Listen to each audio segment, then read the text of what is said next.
Welcome to 11 Investigates Case Files. We are taking a deeper look into one of our recent stories. I'm investigative anchor Melissa Andrews. And I am lead investigator Brian Duggar. This week's episode will be a little different because it's based on an investigation we did with our Ohio partners, WKYC in Cleveland and WBNS in Columbus. And this week we're talking about campaign finances, specifically the state's failure in dealing with candidates who break campaign finance law. And this is one of our more complicated investigations we've done recently. It actually involved more than 1,500 campaign files from the state. And what we discovered is that the state has been fining candidates since the 1970s.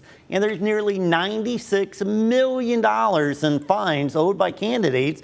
And the state has collected almost none of it. So in order to tackle this, we split this up with our investigative teams in Cleveland and Columbus. To get started today, we're going to show you a story by Peter Fleischer of WKYC. I can only guarantee that I will serve the entire district. Roz McAllister's political ambitions feel like ancient history. I'm Roz McAllister, and I wrote this message. She ran for the Ohio House back in 2006, 2008, and 2010, followed by a Cleveland City Council campaign in 2013. Nearly 20 years after she first ran, there's one aspect she can't leave behind. It's laughable. What are they going to do? They can't even sell my body for science to get the money. According to data from the Ohio Elections Commission, McAllister owes over $257,000 in political debt, and she's far from the only one. 3 News uncovered more than $96 million owed by over 1,100 former candidates statewide. Some accounts date back to 1987, older than the Elections Commission itself. I was running a campaign on the BP plan. That's called the back pocket. My money, okay? Data shows most of the debt and debtors come from Cuyahoga County. Over $28 million across 334 accounts. It's a bigger pool. It's like shooting fish in a barrel to a certain degree. Philip Richter, executive director of the Ohio Elections Commission, says Cleveland's size and many surrounding suburbs means more elections, more candidates, and consequently, more debt. They work really hard to get people to come into compliance, and they're more than willing to do almost anything to help somebody come into compliance, but they're also more than willing to send somebody down to the commission if they don't come into compliance. McAllister says she knew she owed money, spent on mailers, flyers, and ads even after tight budgeting, but had no clue of the total after years of fines. How they can come up with these numbers is beyond me. We contacted nearly a dozen debtors from the state's list, aspiring council members, former mayors, even simple activists. None of them knew their total amount, and more than half admitted they didn't know they owed at all. One debtor who works for Cuyahoga County showed us paperwork from the state that seemingly dismissed their debt more than 20 years ago. But they're still listed as owing nearly $500,000. The Elections Commission pushed back against the idea that the system works against anyone. Campaign finance laws, are written in the statutes, and they don't look at where you're coming from, or how much money you got. The Constitution was written so that grassroots was the way it was supposed to be. But we've gotten now to where you have to have thousands and thousands of dollars if you want to win. I'm here to serve all. While McAllister never won office, she ran because she wanted to make a difference. She worries future candidates will be deterred. There are a lot of smart people who could do the city, the county, the state great advantage. They don't want to deal with it because of all of this. Interesting. Why should people who are watching this care that these people owe this money? Yeah, I mean, that's an internal conversation that we had when we Yeah. were putting the story together. And, the money is about $96 million, and it takes $400,000 to finance the Elections Commission for a year. So that works out to something like 200 years it would be able to finance this commission if they were able to collect these fines. Not to mention the fact that they could also take this money and put it somewhere else in the state budget. And look, I mean, it's $1 billion budget or whatever it is. So this is really a small number to that. But yeah, it would be a huge as far as if they could collect all the money. Sure. So really, this is a story, you guys, about government waste. Really, is because that man that that they interviewed there in Cleveland, who runs the campaign finance department, is collecting a salary. Other people there are collecting a salary. They're funding this whole campaign finance department, but that department's not bringing in these fines that are owed. And then we ask ourselves, one of the other big questions we wanted to know was, well, if that money was collected, what would it be used for? What could it be used for? Yeah, and again, they could shift it around to other, kind of other holes in the state budget. But when I started looking into this, our executive producer, Silas, he really kind of stumbled upon this, and he's the one that actually went through all the data. But the thing that really jumped out at me is that, yeah, they were fining these people back to the 1970s, and all the money that's in there now, the $96 million, goes back to the early 1980s.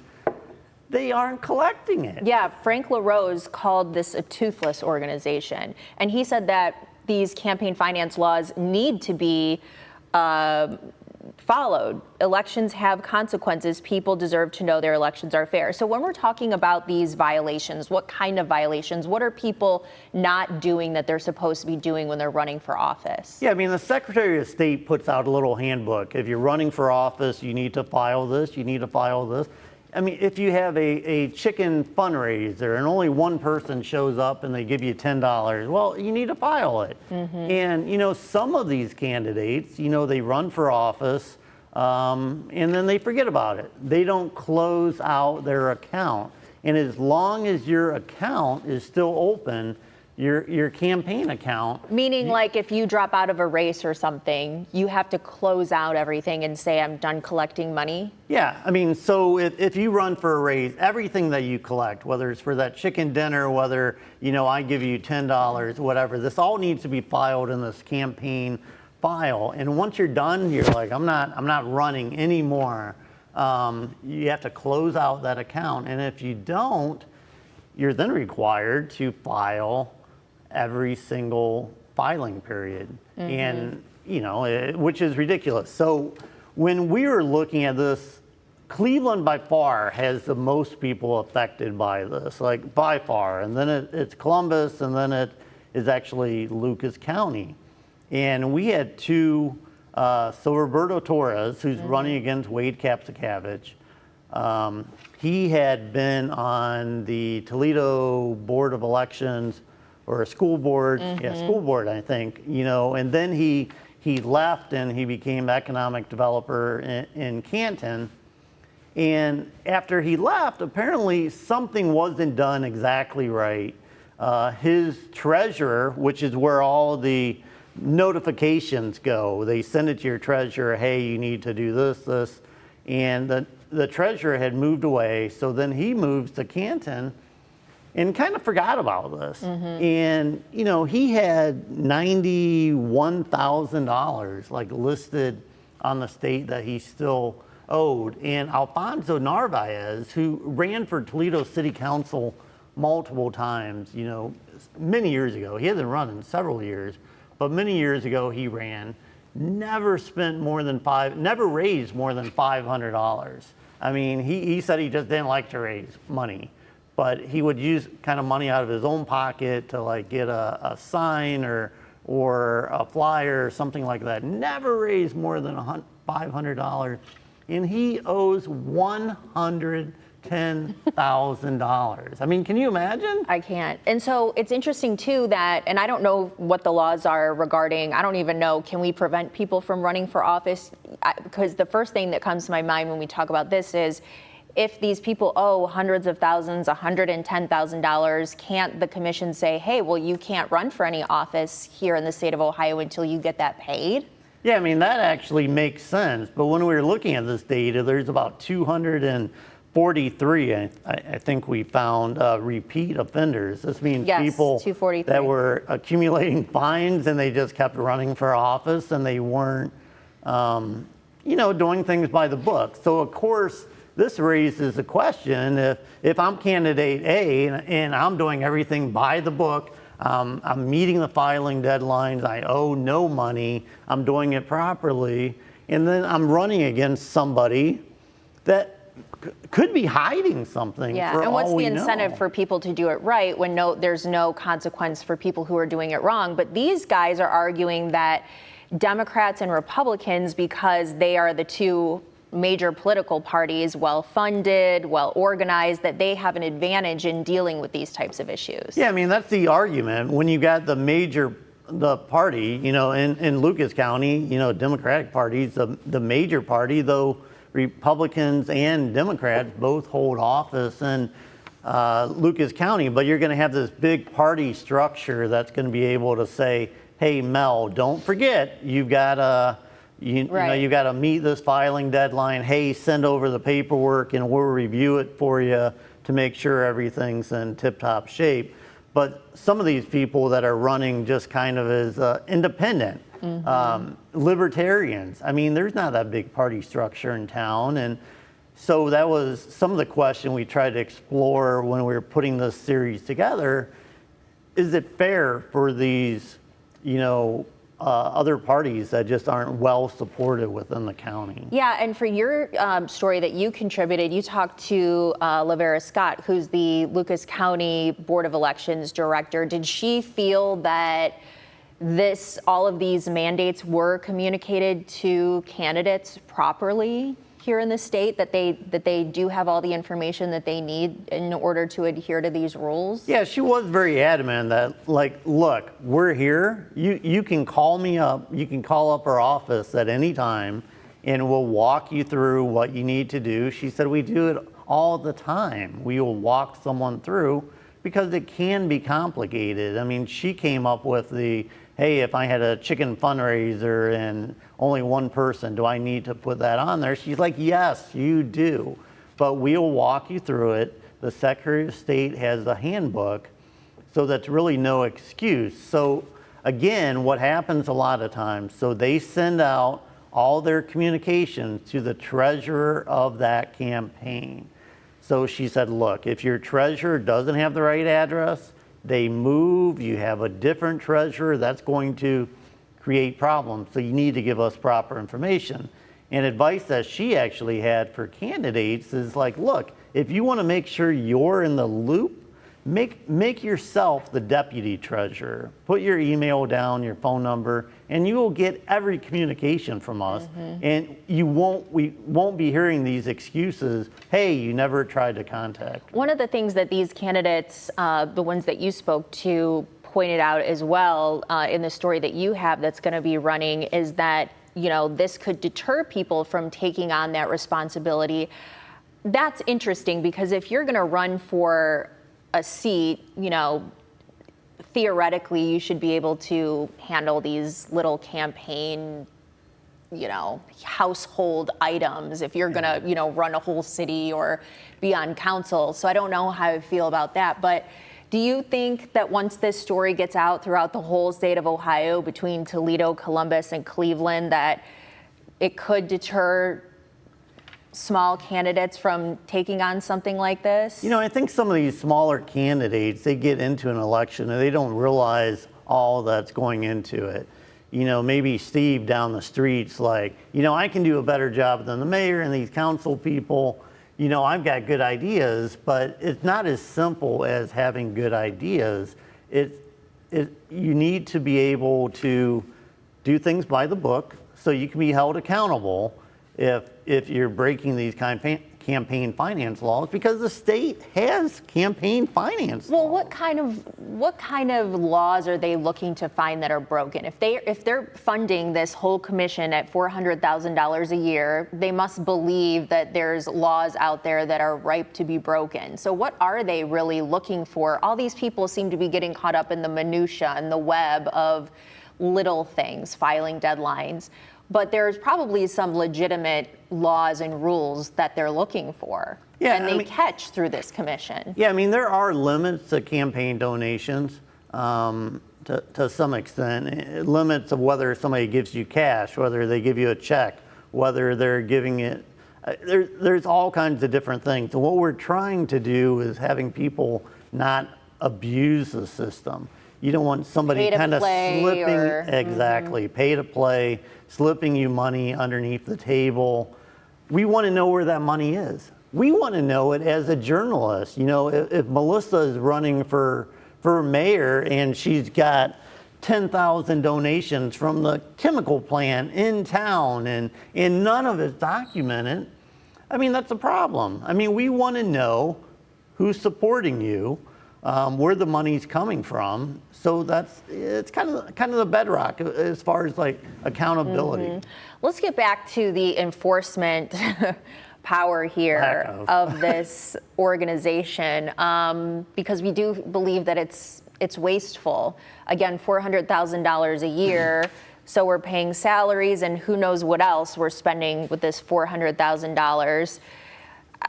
Do you think that there's a way to get this fixed? Are these people going to be let off the hook? The woman said in Cleveland she's not paying it. I doubt that these guys who owe $90,000, Roberto Torres, I don't think he's going to be paying $90,000, and Narvez $92,000. Yeah, the interesting thing is, excuse me, a lot of these people can work with the Elections Commission. Like Roberto, he had paid this off like many years ago. He actually showed us a cashier's check where he had paid it off, and for some reason it was still on the book. And, you know, Alfonso, when he went, you know, he's not going to probably have to pay the $110,000, but they want someone to work with them and maybe will pay the original fine, which might have been $50 a day, $100. So you might only have to pay like $1,000 or something like that. So what the state is doing, which again really kind of blew my mind, because the General Assembly in the most recent budget, they got rid of the Ohio Elections Commission. So at the end of this year, there's not going to be an Ohio Elections Commission. It's going to be an office that's going to be it's going to be some sort of board or panel that's going to be put under the Secretary of State.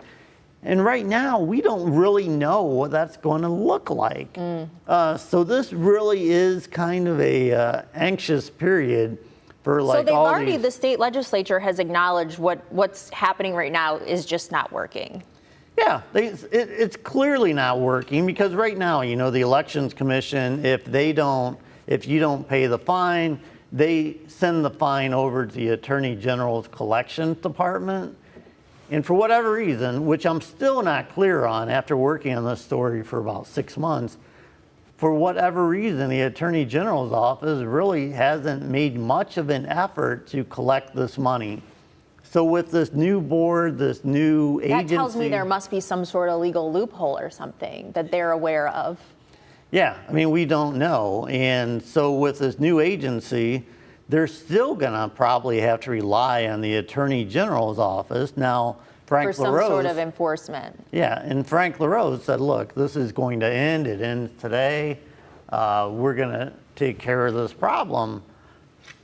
However, we don't know what that looks like right now. Here we are, you know, a couple months before the Elections Commission goes away, and we don't know what this new agency is going to look like. And there does need to be, as you mentioned, for various reasons, an accountability office. So I like that there's going to be some sort of panel or something that's going to fall under the Secretary of State's office, which is where it should fall.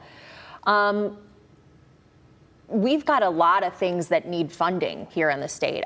Everybody's been screaming about property taxes for a while. That you see a huge debate between people who need that relief and the school districts who need that money.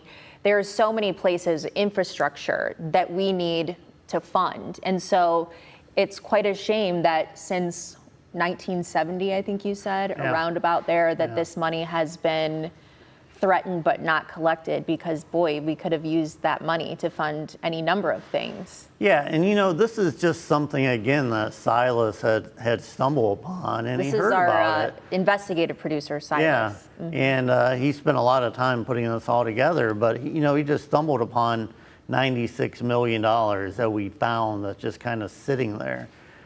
So it kind of makes you think, what other departments have like all this money sitting there that's unaccounted for? They don't. Now, they don't money know where that's it's gonna not been go. collected, you mean? Not that's been collected, or not that could be used. Absolutely. But this whole time that they've been collecting, I mean, I know we're changing things here in a few months, but this whole time that we've been collecting, whatever it is that we've been collecting since 1970, where has that money gone? Well, I mean, it goes to the Election Commission. Just I mean, to that's where refund it's supposed itself. to go. Well, yeah, I mean, that's part of it, but the fact is they haven't collected enough to really fund anything else. Are they funded outside of the fines that they have collected? So Yeah, I the think- taxpayers are funding them. Absolutely. Yeah, I mean, so it's And about they've not even been collecting $400,000. enough to sustain themselves. Yeah, I mean, yeah, and so again, campaign finance law is not sexy. We get that. I mean, this isn't the most interesting thing we've ever done, but it's really the heart of what we do as investigative units. I mean, part of our job is to hold the powerful accountable, and in this case, the powerful are the state. $96 million. But it seems like to some extent, they're holding themselves accountable by getting rid of this. At least Frank LaRose, I don't know who introduced this, but he's called the organization toothless. It seems like something is being done about it, but I think it's worth keeping an eye on it to see how they intend to roll out this new elections panel or whatever it is that they're going to do. Yeah, and holding themselves accountable 40 years later. Yeah, that's because, true. I mean, this money, more than 40 years, it's just been accumulating. I mean, we're talking about, $50 fines that have turned in. I mean, there is being $50, and then they're fining for each day. Like each day that went by, it's another 50, interest. Think Alfonso never raised more than $500 and now owes $110,000.